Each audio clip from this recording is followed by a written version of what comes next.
15 and counting. We've just not only recapped the Tennessee game 2 weeks ago, but we also previewed the LSU-Alabama matchup coming to us on this Saturday, November the 9th, 2013, here at Bryant-Denny Stadium. Well, now, Ivan, we're going to get into some SEC and national games that will take place this weekend. Are you ready to go? Yes, sir. I'm ready. All right, let's get ready to go then. And the number one game here on the docket, Ivan, is the battle for the Pac-12. Bum, bum, bum. The game may take place in Palo Alto or it may take place in Eugene, but I think it's in Palo Alto this season. Yes. It's in Palo Alto this season. The matchup is none other than number 3 Oregon versus number 5 Stanford. Heisman implications on Marcus Mariota. BCS implications for both teams, being that's number 3 versus number 5. Last season, it was the Stanford Cardinal that held Oregon to under 80 plays, and it came down to a field goal, and lo and behold, it was Stanford that knocked in the bill.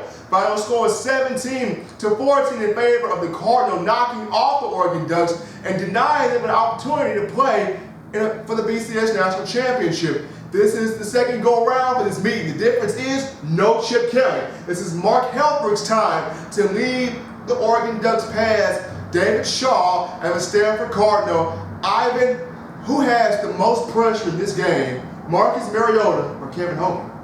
Marcus Mariota has the most pressure in this game. It's because he really hasn't played any talent. I mean, the Pac-12 really isn't that deep as a conference. Really, all they have is Stanford and Oregon to boast that they are an elite conference. USC is thought to be an elite program, but it's not an elite team right now. Utah, who beat Stanford, really doesn't help their cause right now. You can say that the SEC is the best conference because even though there's monotonous teams that stay in the middle, they can beat any of our best teams because they can step up at any point. The Pac-12 is really a conference that's just really unproven right now. And the reason I say Marcus Mariota has the most pressure is because you got beat, not just beat, but at home last year to Stanford. And you helped out us, which we thank you very much for. Oh, God. But saying that you have yet to show a game where you can step up. Oregon's always been that team. Now they're making the t-shirts. We want Bama. We want Bama. Well, if I'm Stanford and I'm over there in Palo Alto waiting for the Ducks to arrive in town, I'm saying, don't forget, we beat y'all last year, and we beat y'all at home. It's not even, now you have to come to our neck of the woods, face us at our home turf, on our ground, and you have to see if you can step up. Marcus Mariota, you're in the Heisman Trophy argument. Congratulations, it takes an elite player to do that. But it also takes elite teams to get to national title contentions. That's where you're at right now. Stanford's been that thorn in your side for your entire career. You're very short, but you're linked for your career so far. You have to make sure. I hope he's listening to this one time. He can use this as a motivational tape. If you want to be known as one of the best quarterbacks in Oregon history, you have to beat Stanford. If you want to be known as one of the best quarterbacks in Oregon history, you have to get to a national title game. If you want to be known as one of the best quarterbacks in Oregon history, you have to win the national title. You definitely have to win the national title. It's going to be a lot of pressure on Marcus Mariota because of the fact that Stanford plays very physical defensively. Stanford plays physical defensively. They love the ground and pound the football, as Maxwell would say if he was here right now. And you have Kevin Hogan, who has a play action pass game built into his repertoire, and he can take some chances downfield if need be. But the other thing for Oregon is going to be defensively. Can they shut down or at least slow down Stanford? That's going to be the question. And for Stanford, can they slow down the hurry-up offense of Oregon? They did it last year. They held Oregon under 80 plays, which is very hard to do for most defenses. And like you mentioned, Ivan, the Pac-12 hasn't been stellar this year. You look at the ACC. Clemson, Florida State, even Virginia Tech early in the season played pretty well. They showed the NCAA that it's not just the SEC, though the SEC is good. It's not just the Pac-12, it's not just the Big Ten. The ACC can be legit, as they have shown. But now is the time for the Pac-12, beat Oregon, to step up and really prove that you deserve to be in national title contention. It all starts with beating Stanford tonight. That game's going to be very interesting. It all starts with beating the tree, with beating that carbon dioxide and oxygen known as the Stanford Cardinal tonight in Palo Alto. Like Ivan mentioned here, Oregon's making a sign called We Want Bama. You can't overlook Stanford. Because when you roll into Palo Alto or you want Bama, welcome to Cardinal Nation, baby. See if you can put up right now. And if Oregon can't put up right now against Stanford, it's deja vu, spelling the same flowers all over again. Yes, it is, Steven. Yes, it is. You gotta always, and also if you're Oregon, you've got to watch out for one thing. DeAnthony Thomas has been saying that they should put up 40 points. This defense of yours, as an Oregon team, that's what I'd be worried about mostly. Because your defense really has been proven. The only team that y'all face that is semi-elite is the Washington Huskies, and have they faced UCLA yet? I believe they faced UCLA.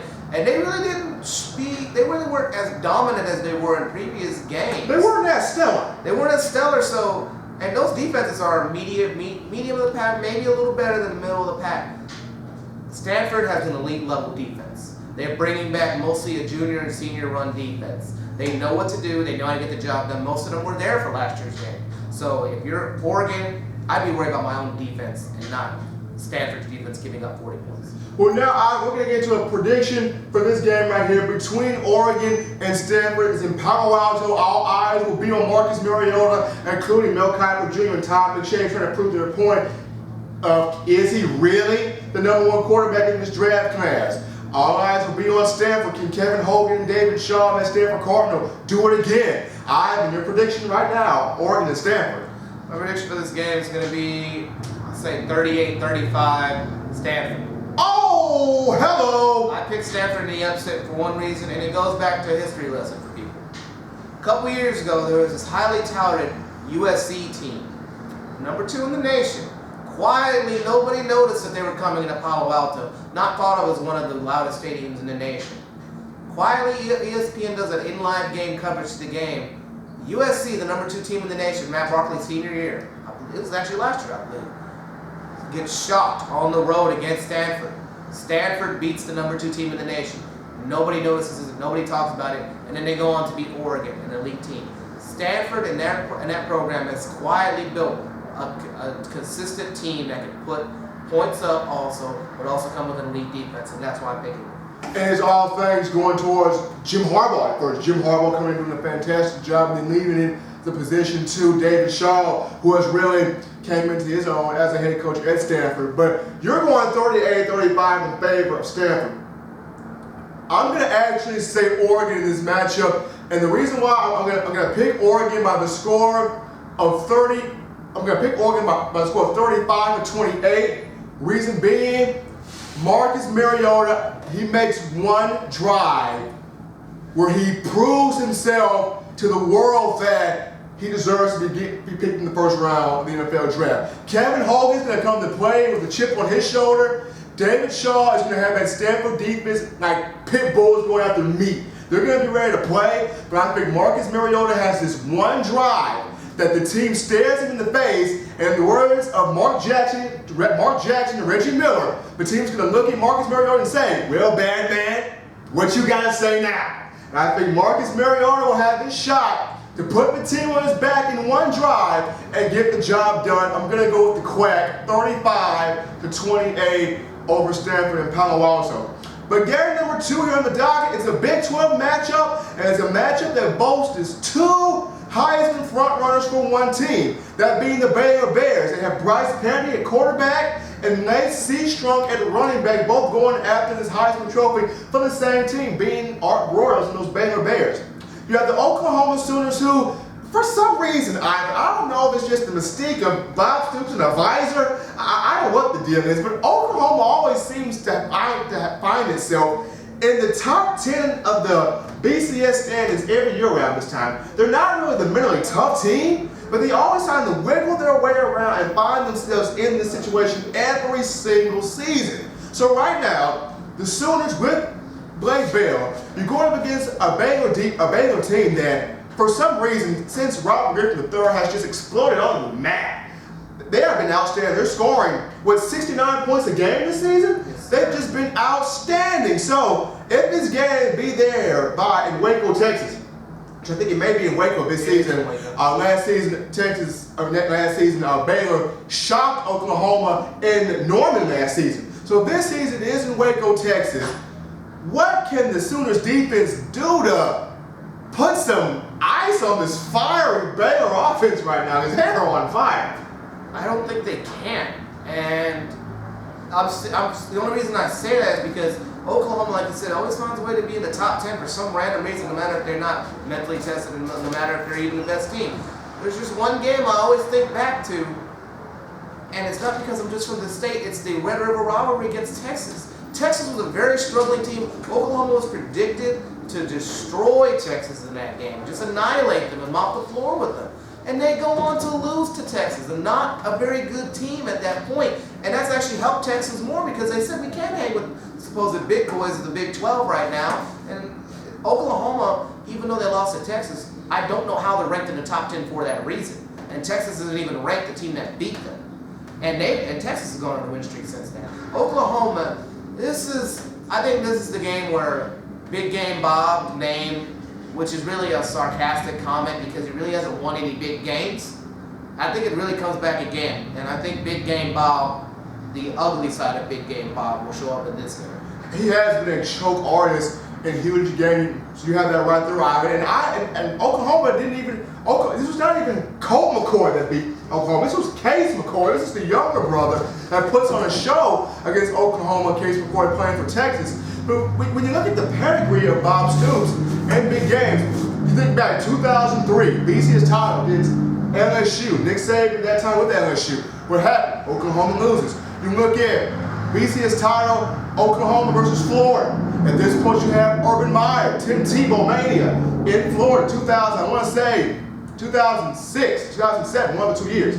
Florida won that matchup against Oklahoma. You look at the Fiesta Bowl with Boise State, the Statue of Liberty from Jerison Bransky to Ian Johnson. Oklahoma just cannot get a break in big games, and I'm wondering, it may show its head up again against Baylor because you look at Bryce Petty and Nate Seastrom, they are destroying the competition. Baylor only had one game this season where they scored under 60 points, and that was Kansas State. Yes, it was, and that's why I'm going to go ahead and give my prediction for this game right now. Oklahoma will be sent a message in this game. I don't think they'll be one sending the message, they'll be receiving a message. And Baylor will show that even though I don't think this will show them as an elite team because it's Oklahoma, I really think they're overrated as a team as a whole. My prediction for this game is going to be 44-21. Baylor, it's at home. Baylor, I have a feeling, is going to do their blackout this week tonight. They are. They're going to do their blackout, which is, you've been a fan of the Oregon Ducks, their 150 million uniforms. Let's not count it. They have too much swag right now. They have too much uniforms. Let's not talk about it. But I just believe that Baylor, everybody thought they would go downhill after they lost RG3. It really hasn't happened yet. They've got great running back, Lake Seastruck. They've got an elite quarterback right now, Bryce Petty. And in my opinion, I'm just throwing it out there to compare two quarterbacks we've already talked about. Bryce Petty's a little more is like a Zach Mettenberger right now. This game's going to show, are you an elite quarterback or are you just a normal run-of-the-mill quarterback? And that's why I'm picking Baylor 44-21 in this game, and I just think they're sending a message. But just for a crystal ball future look at and look into the future, there's one game where I think Baylor can actually lose to. I believe that'll be Texas Tech in a couple weeks. I'm just saying, look out for that game. Oh, wow. Hold on Fiction and County. Ivan White has dove into the 40s. He has put it out there. He's diving into the 40s with the 44-21 prediction there of Baylor. I'm going to say the Baylor Bears, and the reason why I don't see Blake Bell as a quarterback. I'm being honest. He's a bulldozer runner. I don't see him as a quarterback. I think once again, for Bob Stoops, it's why do you put yourself in big games again?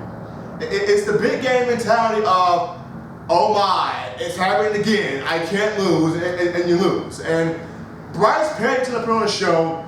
Nate Seastrom is going to get what he has to do to get the job done. Art Royals is going to have a masterful game plan called out. It's Waco, Texas. It's blackout. It's live. It's bonkers inside that stadium. I think ABC might be doing it. So keep in mind if Brent Musburger and Kirk Herbstreit call this football game. And if that being the case, I'm going to go Baylor in this one. I'm going to go Baylor at a final score of 45-24.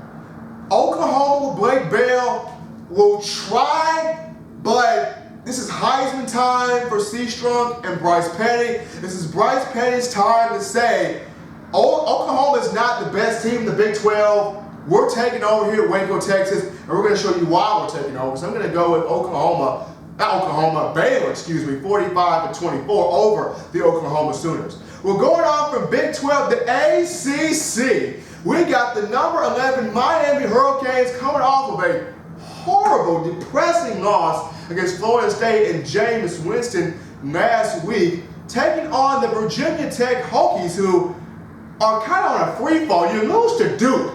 Duke, of all teams. 14. This is not even the basketball Duke. It's not even J-Rag Duke. This is football Duke. You lose to Duke 14-10 in a game in which Logan Thomas throws 4 interceptions, and then you come back against BC. Not even Matt Ryan version of BC. We're talking about you lose to Boston College 34-27 in a game in which Logan Thomas has 2 interceptions. I mean, yes, Bud Foster's defense is good. Bud Foster's a top 5 defensive coordinator in college football, no question about it. But for Frank Beamer, you're going up against Stephen Morris of Miami, and will Duke Johnson play his game?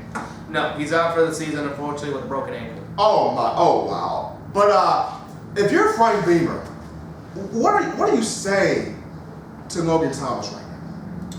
You're telling him to hang in there. But if you're a Virginia Tech fan, you're probably going to like what I'm saying.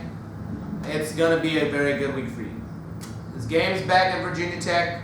You finally get your crowd back. You finally get to see what's going to be there. You get the U coming in. Well, in my opinion, the U will fall. I'm just going to give out a prediction really quick. I can't say a lot about this game. Miami hasn't been that proven on offense. They showed against Florida State, even though it's a very elite defense. But, like we said, against Alabama, Virginia Tech was a very elite defense still. Even though they lost by a substantial margin, they still played very well for their standards. So, I'm picking Virginia Tech in this game to win. I'm picking them 28-25. I'm picking them in this game because it's at home. You're coming off an embarrassing loss to Duke. Miami's coming off a heartbreaking loss, and they lost their leading rusher in Duke Johnson for the remainder of the season. And they lost to Florida State, and not just lost, they got embarrassed against Florida. They got taken to the woodshed. They got embarrassed. So I think Miami realizes they really have nothing else to play for. You can try and go for an ACC title, but you're going to have to hope and pray for a lot to happen.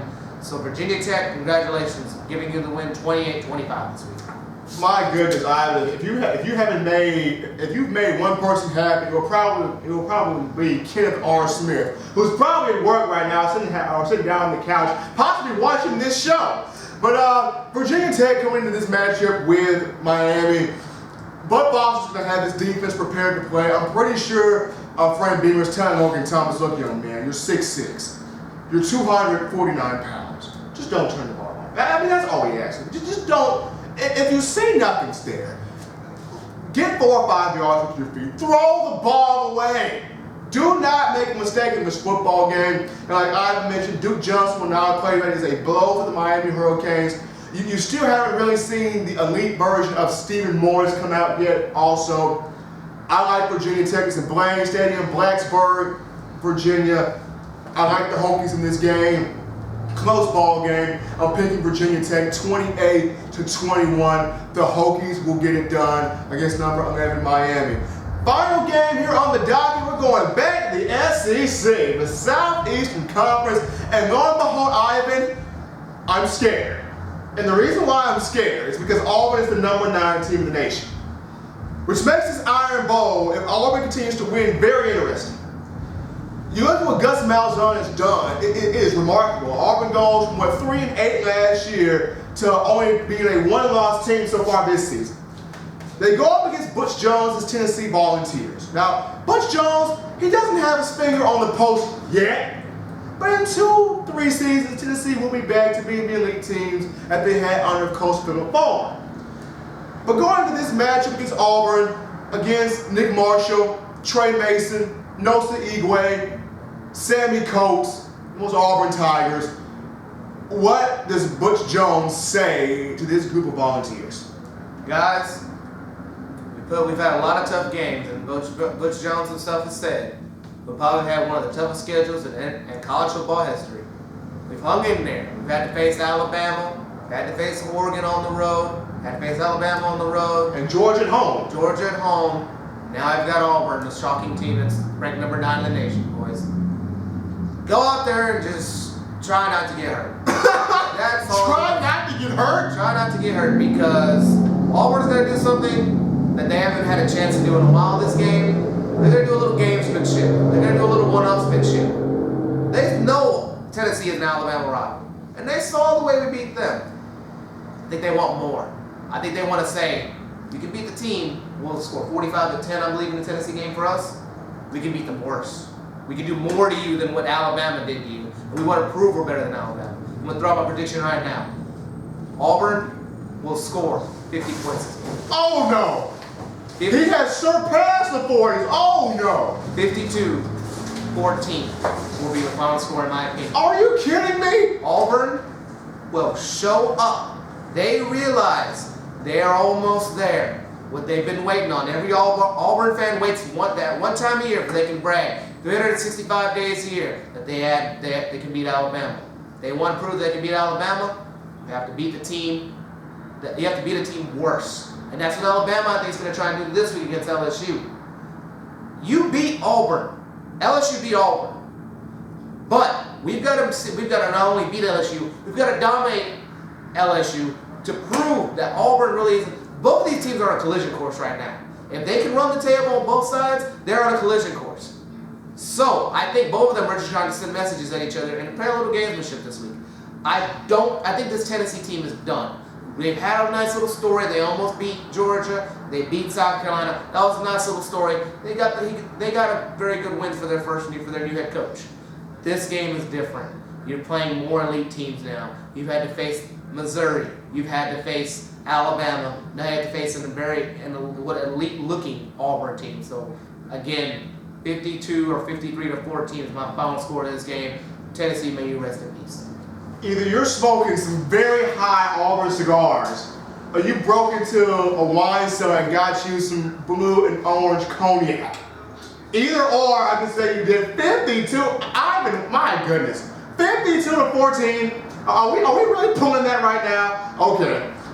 I'm going to say Auburn too, but not by that lofty of a score. I'm actually going to say Auburn wins this game 35-21. I'm going to say 35-21, and the reason being, Tennessee's going to do something in this game. Justin Worland is going to have some effect. He's going to get the ball to Jason Kroom and Marquez North. Rajon Neal is going to do something on the ground. Marlon Lane is going to run the ball somewhat. I mean, it's not going to be 50-14. If it is, then kudos to Ivan White. But I'm going to go with 35-21 in favor of the Auburn Tigers. Tennessee will get something done here. But before we move on to our over and under segment, we would like to once again recognize our faithful supporters at Tidal Towel, being Whitwell Sports, as Ivan is right now going to get the t-shirts here. Whitwell Sports has been a major contributor, not only to Touchdown Alabama magazine, but for the 15 and counting show itself. Whitwell Sports is doing a contest right now on Facebook and Twitter. And you got to get into this contest. The contest is basically based on the show 15 and counting. There are two questions from the contest. The questions are, number one is, for the first couple of games this season, first couple of shows this season, our own Maxwell Taylor was not there due to a hiatus. The question was, what was the hiatus he was on? Second question goes back to the Tennessee game. Question says, in the Alabama versus Tennessee preview, Touchdown Alabama magazine's own Ivan White mentioned that a certain defensive back from Alabama must step up in this game. Who is the defensive back? You must watch the 15 and counting show to get both of the answers. Little hint here. The shows that you must watch, the Georgia State preview and the Tennessee preview, in order to maintain the answers to the questions. The first person to answer the question on Whitwell Sports via Facebook or at Tidal Towel via Twitter, the first person to answer both questions correctly wins 3 free t-shirts via Whitwell Sports. I know you guys love free stuff. I like free stuff. You like free stuff? Who doesn't like free Who doesn't like free stuff? So the first person to answer the 2 questions correctly via Whitwell Sports on Facebook or at Tidal Towel via Twitter wins 3 free t-shirts courtesy of Whitwell Sports. The contest ends this Saturday when Alabama takes on LSU. So if you have a smartphone, get to a smartphone, get to an iPad, get to a tablet, get to a computer, get to whatever device you have, smart device, cellular device, computer device you have, get into the contest because people love free stuff, and that's via Whitwell Sports and Tidal Towel on Twitter. Once again, we would like to thank Tidal Towel for all the support and love they show us here on 15 and Counting and Touchdown Alabama Magazine. But now, Ivan, we're going to get into our game segment before we break the ice on the final thing on this show. And our game segment today is not named that person. Ivan can breathe. Breathe, Ivan. Breathe. It's not named that person. It's actually the over or under segment this week. And the first question being, Ivan, over or under, Alabama will cover the 11-point spread this week. Over. I think Alabama won by 14. I know that's not a lot more, but I think they'll get the 2 touchdown win. But I think they'll cover. I think they'll cover the spread and then by 3 points at that point.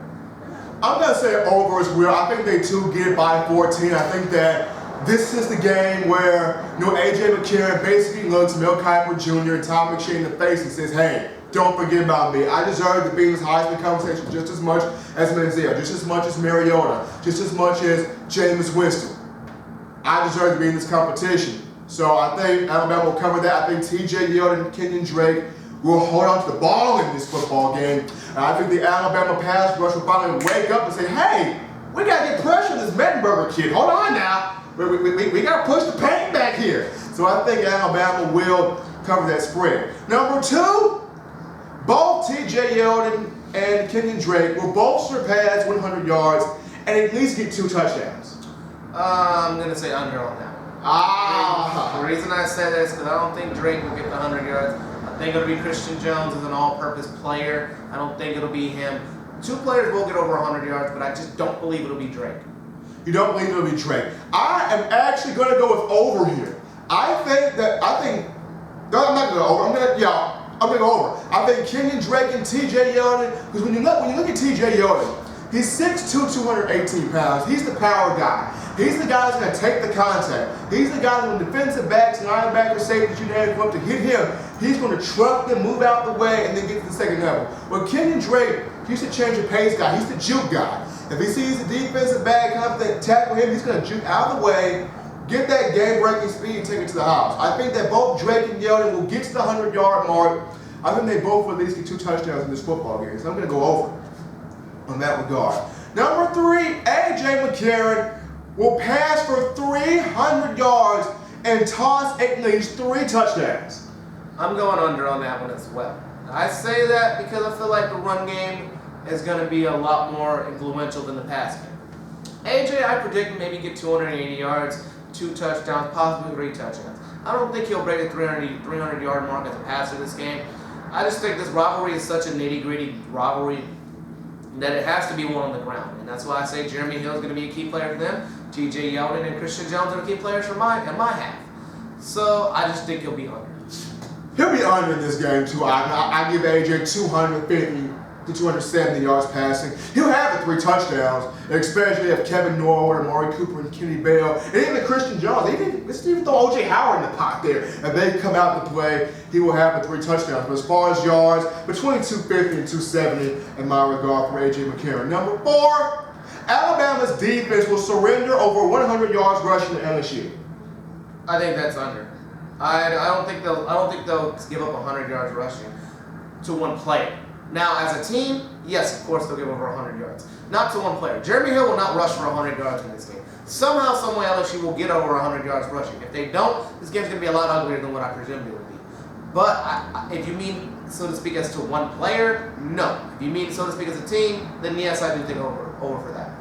All right, number 5 here. The Crimson Tide defense will give up 14 or more to LSU. I'm going to say that's over. I think this LSU team will score anywhere from 17 to 21 points. They can put up points, but I just don't know at what length. But again, I keep saying this game is so tricky to predict. I can see Alabama's defense posting maybe a 3 field goal off touchdown shutout of LSU in this game as well. You can't predict this because you don't know which defense is going to show up. You don't know which offense is going to show up. But I'm going to say Alabama will give up 14. I'm going to be safe. They'll give up 14. I think in that fourth quarter, the second half, Zach Mettenberger will try to get something going. Alabama will give up 14. They give up less than 14. Nick Saban's doing a tremendous job if that happens again. But I'm going to say at least 14. Number 6, Zach Mettenberger will have at least 1 interception. I'm going to say that'd be true, but I know we're not playing true or false, but I think it's going to be about that number. I think he's not going to throw 1. Again, if he throws 2, it's horrible. LSU loses by a big, substantial margin. I think he'll throw 1. I just think, in this rivalry, it's something we've alluded to being said. It always seems that Louisiana natives in this series tend to play up for this game because they know they could have easily gone to LSU and played for their home state team, but they came all the way to Alabama and Tuscaloosa to play for what they believe is a better program. You've seen it with Mark Ingrams. You've seen it last year with the Eddie Lacy's. They always seem to play up. And this year, the player I think is Landon Collins. Bingo. Landon Collins will get an interception in this game. It's because of that reason. Because you see these players step up, especially Louisiana natives, step up in this LSU rivalry to say, you know what, Les Miles, you had the chance to recruit me. You should have done a little harder, should have been more committed as Nick Saban was to getting me as a player, so I'm over here now.